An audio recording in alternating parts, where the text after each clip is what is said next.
शुरू करते हैं। आज हम लोग हिंदी साहित्य 100 अंक में पद खंड का जो पहला चैप्टर है करबक, जिसके लेखक मलिक मोहम्मद जायसी हैं, तो करबक के बारे में चर्चा करेंगे। ये जो करबक है मलिक मोहम्मद जायसी, और आपको पता है मलिक मोहम्मद जायसी एक सूफी संत थे। इन्हें प्रेम पीर का कवि कहा जाता है। प्रेम पीर का कवि कहा जाता है इन्हें। और करबक जो पुस्तक है, करबक जो कविता है, इसके स्रोत है पद्मावत। किस पुस्तक से लिया गया है? तो पद्मावत नामक पुस्तक से करबक शीर्षक पद को लिया गया है। आपको बता दें, पाठ को प्रारंभ करने से पहले हम लोग जान लें कि ये मलिक मोहम्मद जायसी थे कौन, और इनका जन्म कब हुआ था, कहां हुआ था। तो मलिक मोहम्मद जायसी के बारे में स्पष्ट प्रमाण कुछ भी नहीं है। जो भी इनके बारे में सूचना है, सभी सूचनाएं संभवतः अनुमानित है। जैसे इनके जन्म की बात करते, मलिक मोहम्मद जायसी के अगर जन्म की बात करें, इनका जन्म 1492 ईस्वी में, संभवतः अनुमान है संभवतः 1492 ईस्वी में उत्तर प्रदेश के मेरठ जिला के जायस नगर में हुआ था। कहां हुआ था? उत्तर प्रदेश जिला मेरठ, जायस नगर।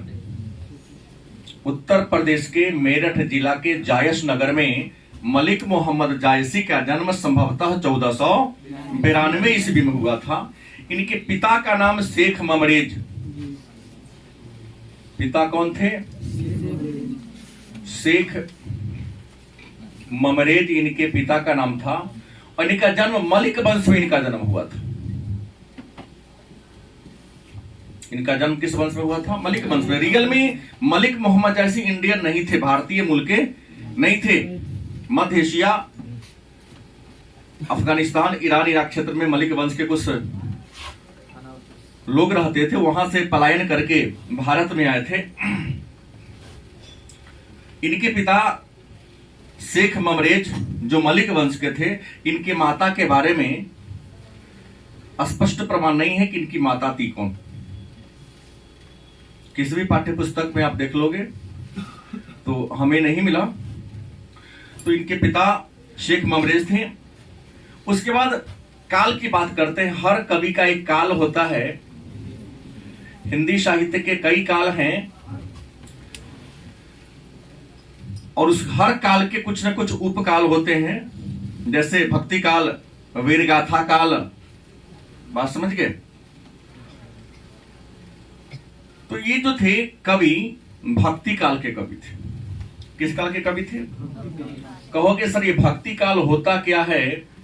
तो भक्ति काल उस काल को कहते हैं जिस काल में जो कवि हुए, उन्होंने अपनी रचनाओं में, इस काल के कवियों ने अपनी रचनाओं में केवल ईश्वर के गुणगान किए। अपने कविताओं में कोई फुहरपन नहीं रखा। ईश्वर भक्ति पर क्या दिया था? जोर दिया था। उसी को भक्ति काल के नाम से जानते हैं। धारा की बात करता, हर कवि की एक न एक धारा होती है। तो इन्होंने जो भी पद लिखा वह प्रेम धारा में लिखा। किस धारा में लिखा? ये प्रेम धारा के कवि थे। मैं अभी करबक का पाठ करूंगा तो आपको लगेगा कि इन्होंने प्रेम से वशीभूत होकर किसी के प्रेम में इन्होंने पद को क्या किया है? लिख दिया है। तो प्रेम धारा के कवि थे। पहले मैंने कहा कि सूफी संत थे, और मैंने इतिहास में आपको चर्चा किया है कि मुसलमान धर्म के जो रहस्यवादी संत होते हैं, मुसलमान धर्म के रहस्यवादी संत को सूफी संत कहते हैं। ये समाज से अलग एकांत में निवास करते हैं और लोगों में प्रेम और भाईचारा के भाव को भरने का काम करते हैं। लोगों में जो आपसी विद्वेष की भावना होती है उसे दूर करने का ये लोग क्या करते हैं, काम करते हैं। तो ये क्या थे, सूफी संत थे, मतलब रहस्यवादी संत थे। दूसरी बात, मलिक वंश के थे, हमने पहले ही चर्चा कर दिया था। इनकी मृत्यु हो गई तो इनकी कब्र की बात कहते हैं। तो इनकी जो कब्र है वह अमेठी में है। कहां है? और अमेठी भी उत्तर प्रदेश में है। कहां है? और आप जान लीजिए, राजीव गांधी जो भारत के प्रधान सबसे युवा प्रधानमंत्री रहे, अमेठी से ही चुनाव लड़ते थे। अमेठी आज भी कांग्रेस का क्या है, गढ़ है, जहां सोनिया गांधी अभी लड़ती है।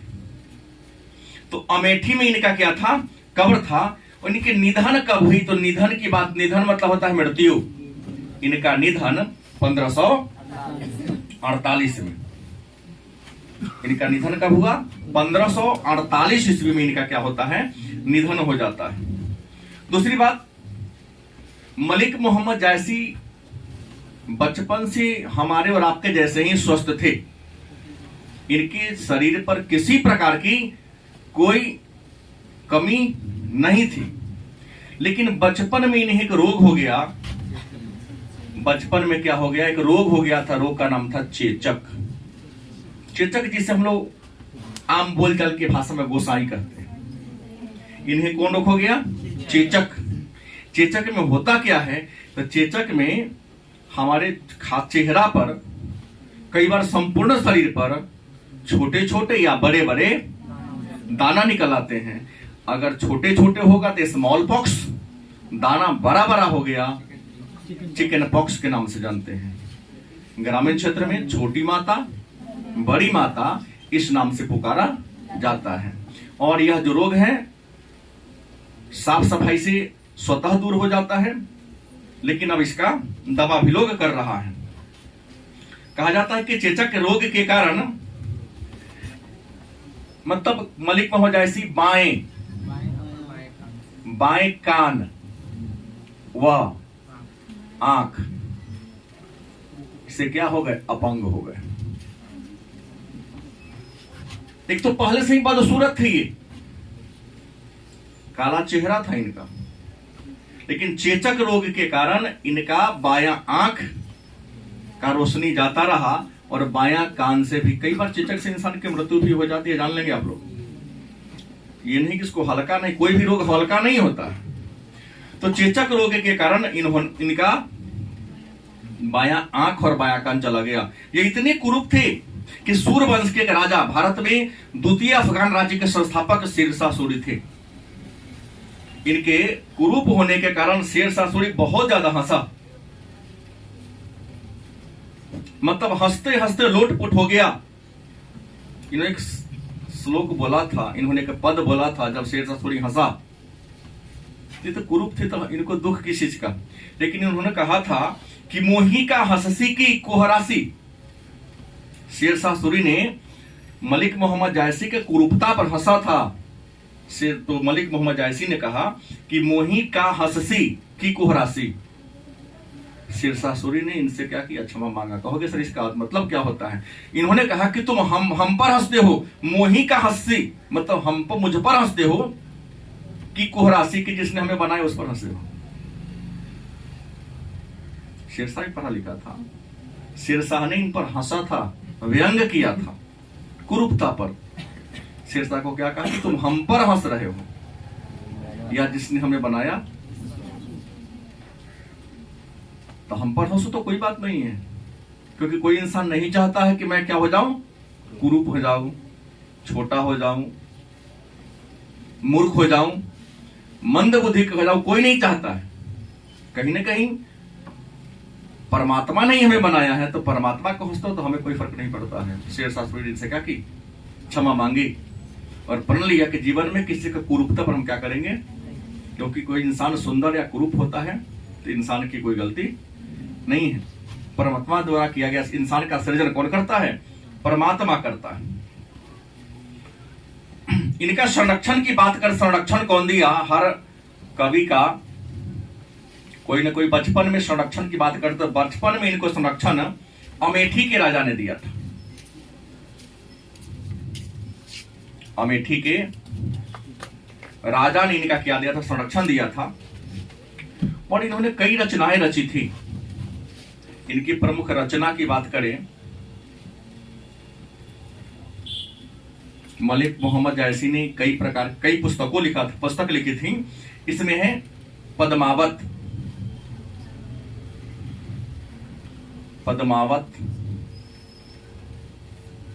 अखरावट, क्या आखिरी कलाम, उसके बाद चित्ररेखा एंड कहरा। ये इनकी प्रसिद्ध रचना है। लेकिन याद रखेंगे, इनकी प्रसिद्धि मिली थी पद्मावत से। इनकी प्रसिद्धि किससे मिली थी? पद्मावत से मिली थी। मलिक मोहम्मद जायसी की रचना है पद्मावत, अखरावट, आखिरी कलाम, चित्ररेखा और कहरारनामा। लेकिन इसकी प्रसिद्धि किससे मिली? पद्मावत से मिली। मतलब प्रसिद्ध रचना की बात करें, पूछ सकता है वस्तुनिष्ठ में प्रसिद्ध रचना, तो आप क्या लिखोगे? पद्मावत।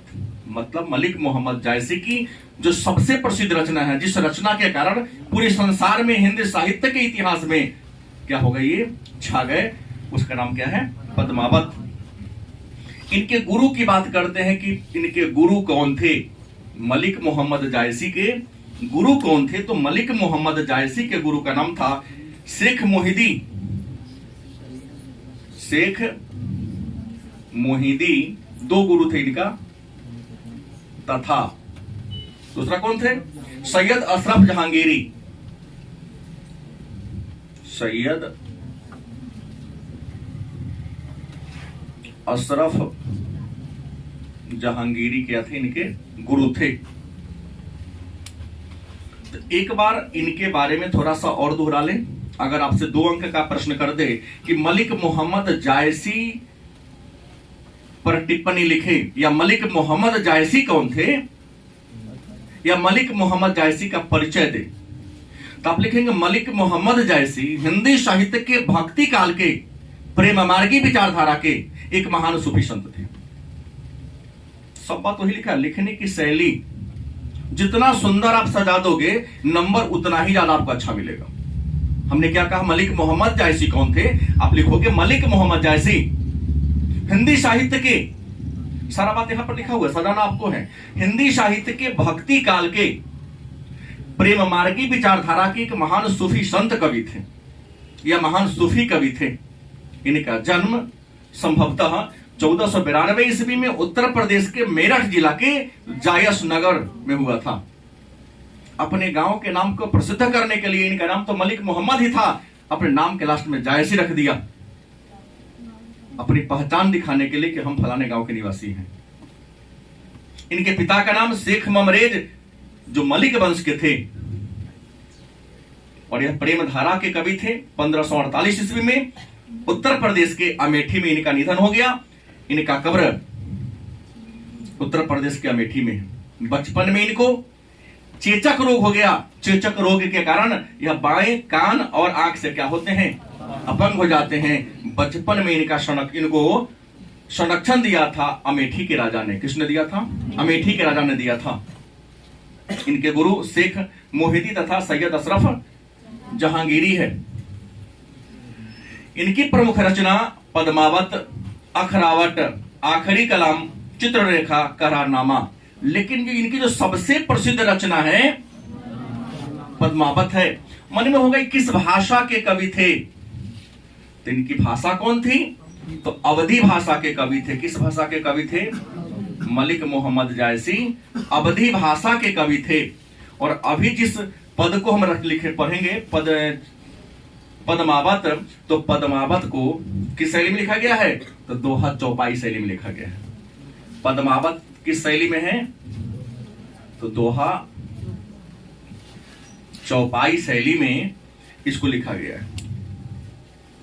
ये जो पद्मावत ग्रंथ है, पद्मावत ग्रंथ की बात करते हैं तो पद्मावत में 33 खंड है। पद्मावत में कितने खंड हैं? पद्मावत छोटा पुस्तक नहीं है, बहुत बड़ा पुस्तक है। उसमें कितने खंड हैं? 33 खंड है और 192 चौपाई। खंड कितने हैं? 33। चौपाई कितने हैं? 192। इसमें क्या है? चौपाई है। तो ये मलिक मोहम्मद जायसी के बारे में जान लीजिए। हमें पढ़ना किसके बारे में है? करबक पढ़ना है। पाठ का नाम क्या है? करबक। लेकिन करबक में किसका वर्णन है? पद्मावती का वर्णन है। किसका वर्णन है? करबक पाठ में, करबक शीर्षक कविता में किसका वर्णन है? तो पद्मावती का वर्णन है। तो आपके मन में होगा कि पद्मावती थी कौन, जिसके बारे में कवि ने लिख दिया। ये पद्मावती थी कौन? देखिए, पद्मावती के बारे में दो विचारधारा है। पद्मावती के बारे में विचारधारा कितनी है? दो। एक जायसी का अपना विचार है कि कौन थी, और दूसरा केवल जायसी के विचार जानिए। पुनः मैं अपने अन्य साहित्यकारों के विचार को कहूंगा। मलिक मोहम्मद जायसी के बारे में अगर आपको जानना है तो जान लीजिए। मलिक मोहम्मद जायसी जो कहते हैं पद्मावती के बारे में, यह कहते हैं इनका जन्म सिंघल द्वीप की राजकुमारी थी। सिंघल द्वीप जिसे श्रीलंका कहते हैं। सिंघल द्वीप का मतलब क्या होता है? श्रीलंका। श्रीलंका को सिलोन भी कहा जाता था। तो पद्मावती के बारे में मलिक मोहम्मद जायसी कहते कहां के थे? ये सिंघल द्वीप की राजकुमारी थी। इनके पिता का नाम था गंधर्व सेन। पिता कौन थे? गंधर्व सेन। और इनका विवाह हुआ था रतन सेन से। किससे हुआ था? प्रेम विवाह था दोनों का। रतन सिंह जो इंडिया के मेवाड़ राजघराने के थे, मेवाड़ खानदान के थे, यहां इनका जन्म हुआ था। सर्वमान्य विचारधारा मलिक मोहम्मद जायसी को छोड़कर जो अन्य विचारधारा है, वो अन्य विचारधारा कहती है किसके बारे में? पद्मावती के बारे में। कि इनका जन्म राजस्थान के जैसलमेर, जन्म की बात कहते थे। इनका जन्म होता राजस्थान के जैसलमेर के पुंगल ग्राम में हुआ था। कहां हुआ था? पुंगल ग्राम में इनका जन्म हुआ था। इनके निधन की बात करते हैं, निधन चित्तौड़ में हुआ था, क्योंकि चित्तौड़ के राजा सिंह का रतन सिंह से विवाह हुआ था। और मृत्यु का रीजन क्या था? जौहर। इतिहास पढ़ा दिया हूं, समझने में परेशानी शायद नहीं होनी चाहिए कि जौहर का मतलब क्या होता है। राजपूत समाज में एक परंपरा प्रचलित थी कि राजा यदि लड़ाई में युद्ध हार जाते हैं, पराजित हो जाते हैं, तो उस राज्य की जितनी भी कन्याएं थी, स्त्रियां थी, अपने आप को जिंदा अग्नि के हवाले कर दिया करती थी, अपने अस्मिता, अपने सम्मान को बचाने के लिए। तो क्या था? निधन चित्तौड़ में कैसे हुआ? जौहर के द्वारा हुआ था। पति, पिता पहले देख ले कि इनके पिता कौन थे। तो इनके पिता के नाम है पुरनमल जी भाटी। पुरनमल जी भाटी इनके पिता थे। और पति तो कंफ्यूजन नहीं है, राणा रतन सिंह। पति कौन थे? राणा रतन सिंह इनके पति थे। और माता का नाम था चंपावती।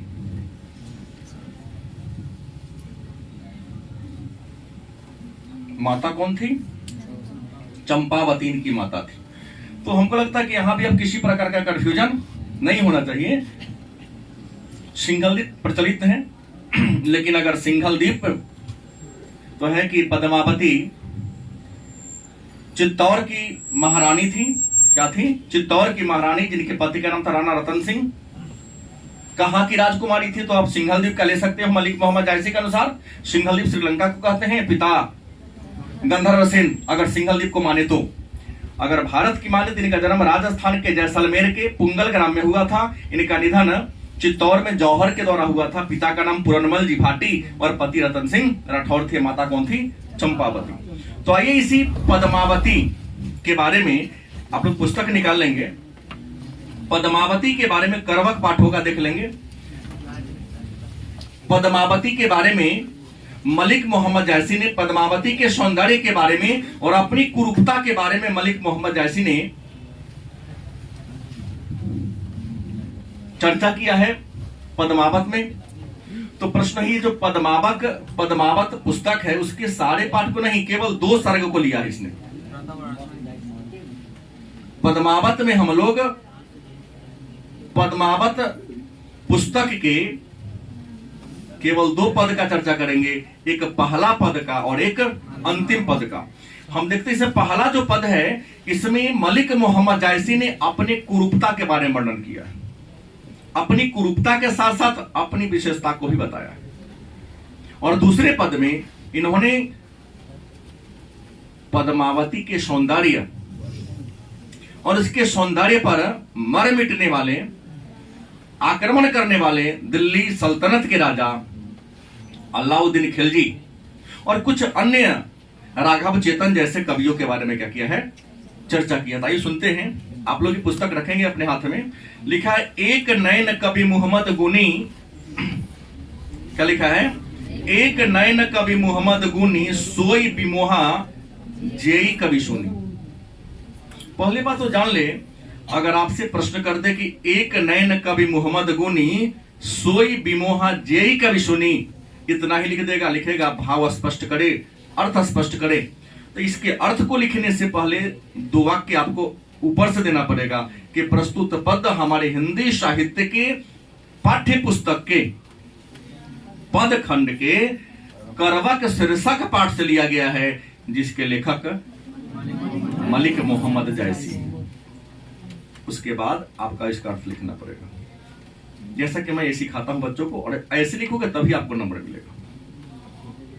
तो क्या है कि एक नयन कवि मोहम्मद गुनी सोई बिमोहा जेई कवि सुनी। मलिक मोहम्मद जायसी कहते हैं कि हम एक ही आंख है मेरे पास, एक नयन कवि मोहम्मद गुनी, माने एक आंख से ही मलिक मोहम्मद जायसी बहुत गुनी है। इसका मतलब यही अर्थ होगा, एक नयन कवि मोहम्मद गुनी मतलब एक आंख से मलिक मोहम्मद जायसी क्या है, बहुत गुनी है। सोई बिमोहा जेई कवि सुनी, सभी मोहित हो जाते हैं जो मेरे बारे में सुनते हैं। सोई बिमोहा जेई कवि सुनी, वे सभी मोहित हो जाते हैं, हमारी ओर आकर्षित हो जाते हैं, जो हमारे बारे में, हमारी विशेषताओं के बारे में, हमारे गुणों के बारे में क्या करते हैं, सुनते हैं। चांद जैसे जग विधि अवतारा, कवि कहते हैं चांद जैसे जग विधि अवतारा, विधाता ने चंद्रमा के समान हमको पृथ्वी पर क्या क्या उतारा है। चांद जैसे जग विधि अवतारा, चांद मतलब चंद्रमा, जैस मतलब जैसन, विधि अवतारा मतलब विधाता ने हमें धरती पर किसके समान बनाए भेजा है।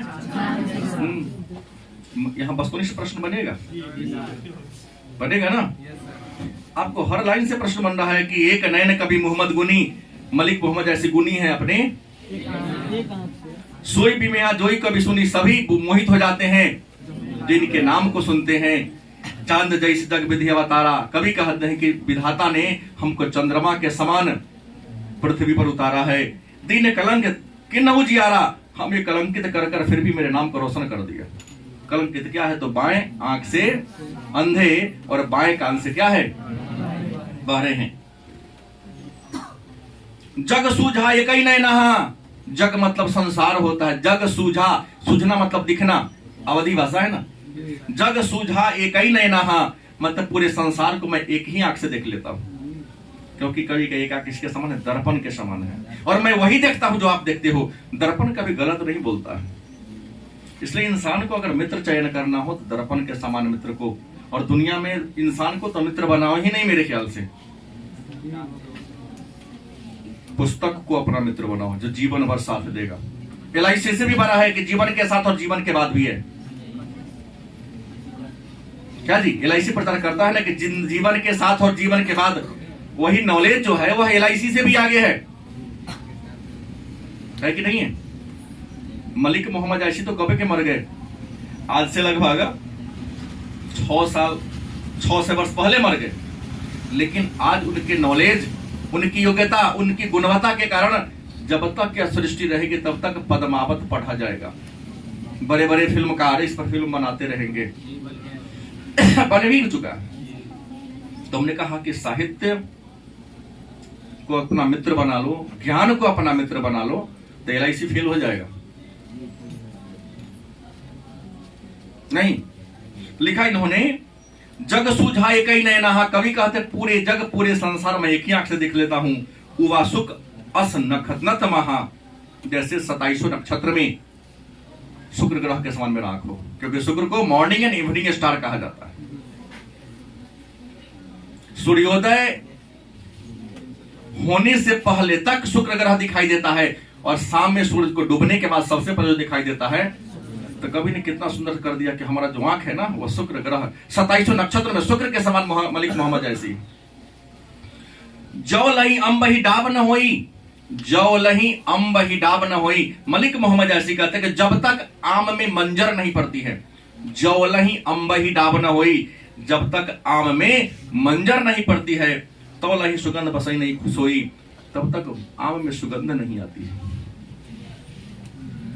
नहीं, बसंत ऋतु में इंसान क्या, पशु पक्षी भी मदमस्त हो जाते हैं, क्योंकि दिशाएं तो नाना प्रकार के विविध प्रकार के फूल से रंगीन रहती है। नाना प्रकार के फूलों का खुशबू आपके नाक के माध्यम से मस्तिष्क के घ्राण के अंदर तक जाता है। नहीं, बिना फल के भी उसका टेस्ट लेते रहते, आनंदित होते रहते। कभी कहते हैं कि जौ लही अम्ब ही डाब न होई, जब तक आम में मंजर नहीं आती है, तो लही सुगंध बसई नहीं सोई, तब तक आम में क्या होती है। कवि ने पद के माध्यम से आपको बताना चाहा है, मैं भी आपको बता रहा हूं कि आप में तब तक सुगंध नहीं आएगी, तब तक आप विख्यात नहीं बनोगे, जब तक आपके अंदर किसी प्रकार की क्वालिटी गुणवत्ता नहीं आएगी। नहीं, अपने नाम को आगे फैलाना हो, प्रसिद्ध बनना हो, प्रसिद्धि को प्राप्त करना हो, तो किसी न किसी प्रकार का गुण, विशेषता, फीचर आपके अंदर लाना पड़ेगा। लेकिन उस पीछे विख्यात वाला हो, कुख्यात नहीं। और यहां तो मैक्सिमम तो कुख्यात बनने का प्रयास करता है।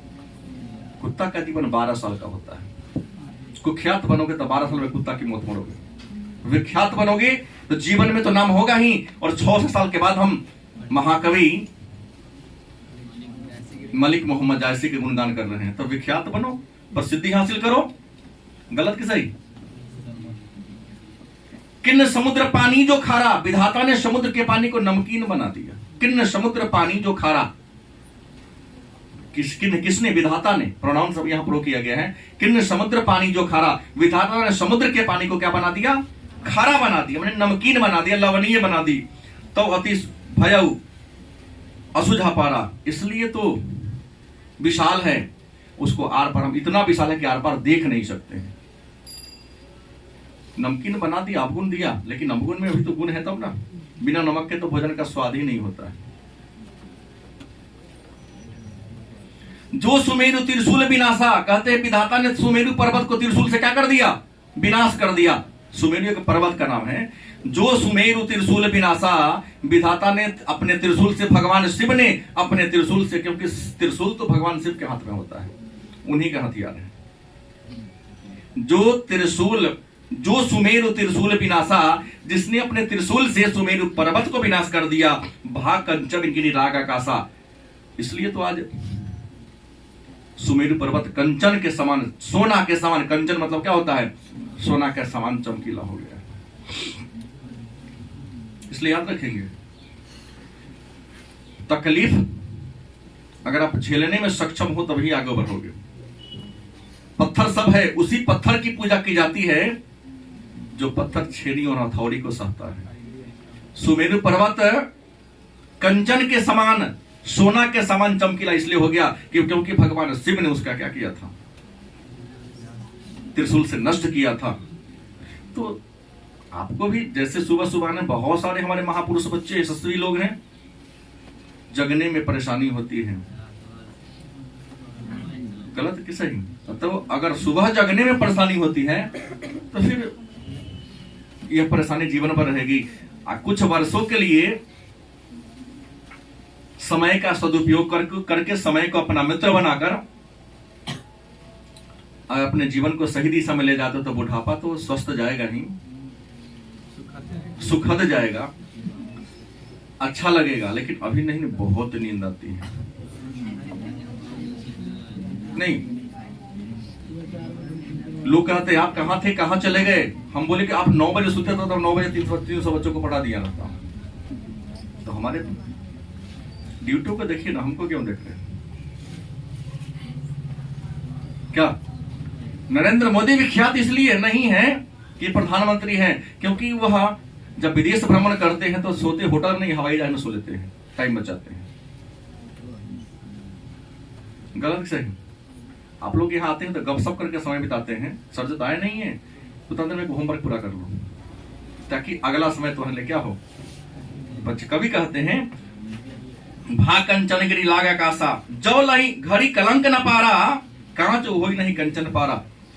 जो लही घड़ी कलंक न पारा, घड़ी माने घटिया, सोनार के दुकान में जाओ, एक मिट्टी का बर्तन रखा हुआ रहता है, या धातु मिट्टी का ही होता है मैक्सिमम, नहीं, उस मिट्टी के बर्तन में पानी होता है, सोना या चांदी जो भी दो, उस पानी में क्या करेगा, डुबाएगा।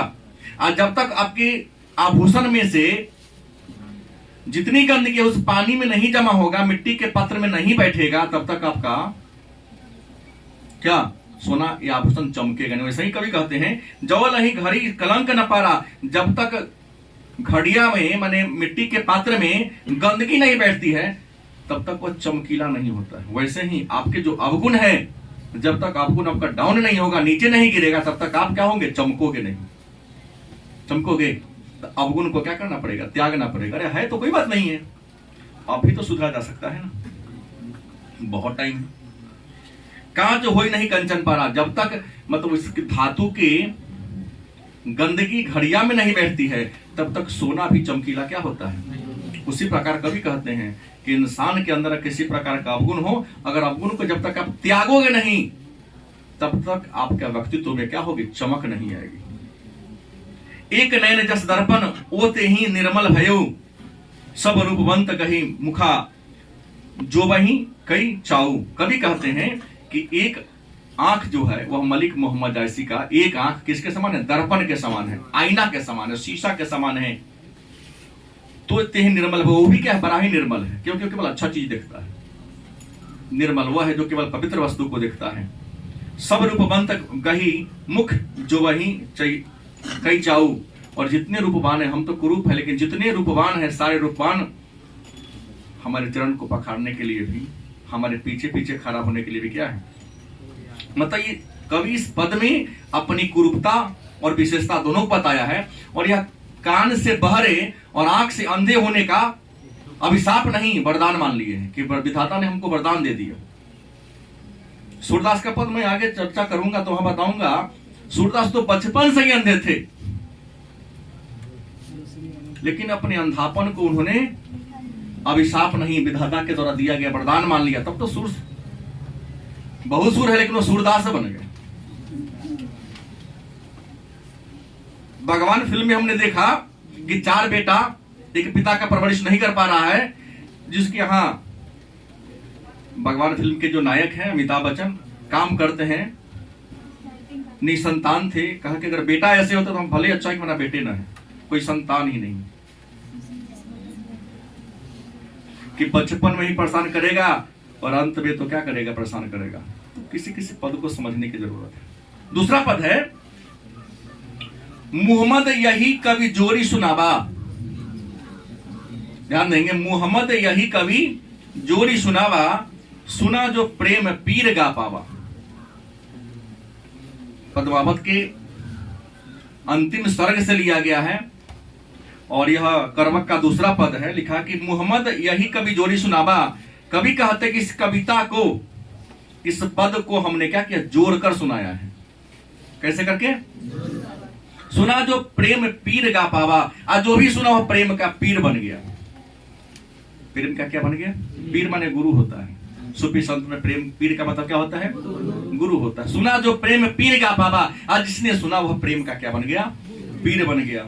जोड़ी लाई रकत के लई, हमने इस कविता को अपने खून के लेई से, रकत के लेई माने खून को लेई बनाकर जोड़ने का काम किया है। गाढ़ी प्रीत नयन जल भई, और अपने आंखों के आंसुओं से, जो गाढ़ी आंसू है, उससे हमने क्या किया है, जल से सींचा है।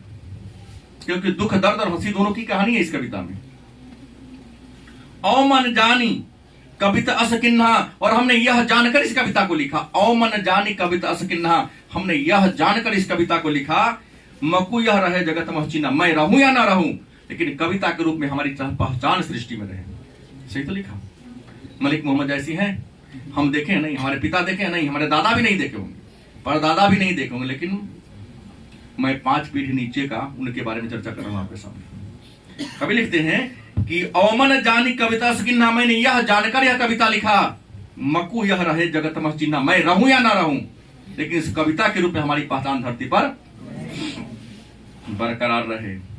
कहां सो रतन सेन अस राजा, कवि कहते हैं कि रतन सेन जैसा राजा इस धरती पर है ही नहीं। कहां सो रतन सेन अस राजा, मतलब रतन सेन जैसा कोई राजा इस धरती पर कहां, सुबह असी बुद्धि ऊपर राजा, और सुबह जैसा बुद्धि लेकर ही पैदा होने वाला कोई कवि भी नहीं है वो। क्या जी, कि रतन सेन जैसा राजा नहीं है तो सुबह जैसा कोई बुद्धिमान व्यक्ति भी ऐसा नहीं है। कहा अलाउद्दीन सुल्तानू, कभी कहते हैं कि अलाउद्दीन जैसा सुल्तान भी नहीं कोई है। पर वहां पर चर्चा करते कि अलाउद्दीन ने सुना एक कवि से, राघव चेतन से, कि चित्तौड़ की महारानी पद्मावत इतनी सुंदर है। कहा कि सब राज ले ले, देखा दे एक बार, हम चलो पटाखे कर देते हैं, जीत के ले आएंगे सुंदरता को। तब अलाउद्दीन खिलजी जैसा भी सुल्तान नहीं है कि किसी सुंदरी के चर्चा सुन लिया, देखा नहीं, और उसको पाने के लिए उसके राज्य पर अटैक कर दिया। क्या जी लिखा, कहां अलाउद्दीन सुल्तानू, अब अलाउद्दीन खिलजी जैसा सुल्तान नहीं है। कहां राघव जस किन्ह बखानू, और राघव चेतन जैसा भी कोई कवि नहीं है। कि कितना सुंदर से लिखा है कि नख से लेकर शिखा तक पद्मावती के पैर के नाखून के से लेकर अंग प्रत्यंग का इतना सुंदर वर्णन किया था अलाउद्दीन खिलजी के सामने कि अलाउद्दीन जी से बर्दाश्त नहीं हुआ कि ना बिना उसको अटैक किए, बिना प्राप्त किए हम चैन नहीं लेंगे। और किया, अटैक किया, जीता, रतन सेन को बंदी बना के लाया, जेल में डाल दिया।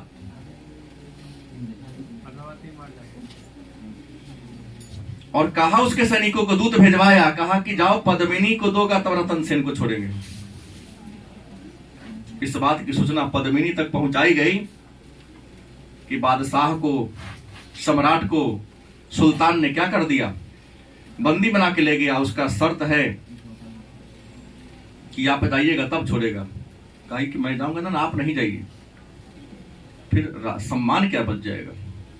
लेकिन पद्मिनी किसी के बात को क्या हुई, नहीं माने। कुछ सैनिकों की सहायता, सैनिक वेशभूषा को पकड़ी, दिल्ली जाती है, उसके जेल से रतन सिंह को क्या करती है, छुड़ा के लेके आती है।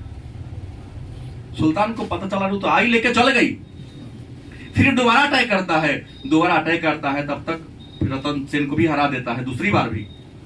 लेकिन जब पद्मिनी को प्राप्त करने जाता है तो पहले राजमहल में ही जौहर कुंड बना होता था। उस जौहर कुंड में हजारों स्त्रियों के साथ क्या करती है,